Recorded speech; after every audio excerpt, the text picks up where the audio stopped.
امام زرقانی نے یہ بڑا خوبصورت واقعہ لکھا کہ جب مدنی دور تھا تو حضور کبھی کبھی سیر کرنے کے لیے باہر تشریف لے جاتے، تو حضور ایک وادی میں تشریف لے گئے تو وہاں ایک قافلے نے پڑاؤ کیا تھا، اس کا نام ہے وفد تارک نامی شخص تھا، وہ وفد لے کر وہاں سے گزر رہا تھا تو پڑاؤ کیا تھا اور ان کے اونٹ چراگاہ میں چر رہے تھے، تو ایک سرخ رنگ کا اونٹ حضور کو پسند آ گیا، قافلے والوں کے پاس گئے، اونٹ بیچتے ہو؟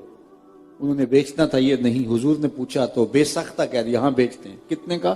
اتنے کا، سودا طے ہو گیا۔ فرمایا تاجرانہ غرض سے تو آیا نہیں، میں تو سیر کرتا ہوا باہر نکلا اور تمہارا اونٹ اچانک پسند آ گیا، تو اگر تم مجھے اونٹ دے دو تو میں اپنے شہر جا کے اس کی قیمتوں میں بیچ دیتا ہوں۔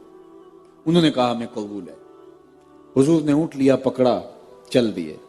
جب تک حضور نظر آتے رہے وہ کھڑے حضور کو دیکھتے رہے، جب نظروں سے اوجھل ہو گئے تو دل پہ ہاتھ رکھ کے کھڑے ہو گئے۔ تھوڑی دیر کے بعد سکتے سے باہر آئے تو ایک دوسرے سے پوچھنے لگے یار تم میں سے اسے کوئی جانتا ہے؟ انہوں نے کہا ہم تو نہیں جانتے۔ تو کہا یار عجیب آدمی ہو، ایک شخص آیا اونٹ لے گیا اور اونٹ بھی ادھار، اور تم اسے جانتے بھی نہیں۔ جب آپ کسی سے نقد سودا لیتے ہیں تو اس کا عطا پتہ پوچھنے کی آپ کو ضرورت نہیں ہوتی، اور آپ اگر کسی کو ادھار دیتے ہیں یا تو آپ اسے جانتے ہوتے ہیں یا درمیان میں کوئی ضامن ہوتا ہے یا کچھ چیز وہ گروی رکھتا ہے۔ تو کہا ایک شخص آیا اسے تم جانتے نہیں اور اونٹ بھی قیمتی لے گیا، نہ کسی نے اس کا پتہ پوچھا، نہ کسی نے کوئی ضامن دیا، نہ کوئی درمیان میں کوئی شے گروی رکھی۔ یار سب کی عقل پہ پردہ آ گیا، وہ آیا اور اپنے حسن کا جادو جگا کے اونٹ ہتھیا کے لے گیا۔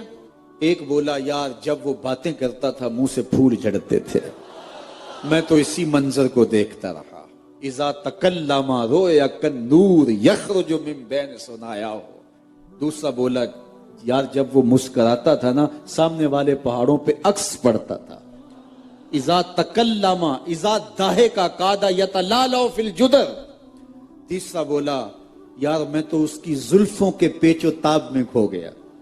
ایک بولا میں تو اس کی آنکھیں ہی دیکھتا رہ گیا، کیا خوب سجن دیاں اکھیاں نے، کیا خوب سجن دیاں اکھیاں نے، جویں پر کے سرائیاں رکھیاں نے۔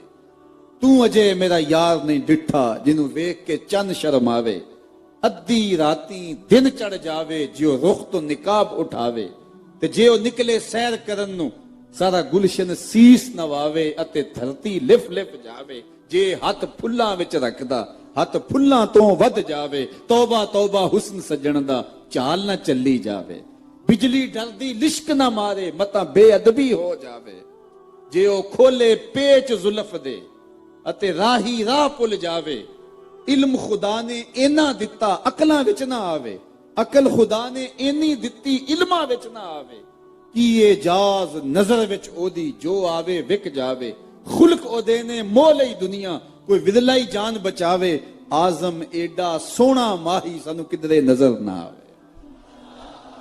یار عجیب بات ہے، اس کے حسن کا جادو ایسا چلا کہ تمہیں ہوش ہی نہ رہی۔ اور میرے امام بولے بلبل نے گل ان کو کہا، بلبل نے گل ان کو، بلبل کی انتہائی پرواز تو یہی ہے کسی کو پھول کہہ دے، وہ پھول سے آگے تو سوچ بھی نہیں سکتی، اس نے بھی پھول کہہ دیا۔ بلبل نے گل ان کو کہا، کمری نے سروے جاں فضا، حیرت نے جھنجھلا کر کہا یہ بھی نہیں وہ بھی نہیں، خورشید تھا کس زور پر کیا بھڑ کے چمکا تھا کمر، بے پردہ جب وہ رخ ہوا یہ بھی نہیں وہ بھی نہیں۔ کہا یار ایک شخص آیا اور اونٹ لے گیا اور تم نے اس کا پتہ بھی نہیں پوچھا، اور وہ اپنے حسن کا جادو جگا کے قیمتی اونٹ ہتھیا کے لے گیا۔ امام زرقانی لکھتے ہیں جب انہوں نے یہ کہا نا اونٹ ہتھیا کے لے گیا، تو اب تک قافلے کے سردار کی بیوی جو خاموش بیٹھی تھی اس نے خیمے کا پردہ سرکایا اور ان سے مخاطب ہو کے کہا انا ضامنۃ لسامان جمالکم لا یغدر بکم، خبردار اس کے خلاف کوئی بات کی تو اگر وہ قیمت نہ دینے آیا تو قیمت مجھ سے لینا، میں ضامنہ ہوں۔ انہوں نے کہا اچھا تو اسے جانتی ہے؟ کہا واللہ میں بھی نہیں جانتی۔ تو کہا پھر ضمانت کیسے دے رہی ہے؟ کہا جب تم سودا کر رہے تھے خیمے کی اوٹ سے میں نے اس کا چہرہ دیکھا تھا، جس کا چہرہ اتنا سونا ہو وہ جھوٹ بول ہی نہیں سکتا۔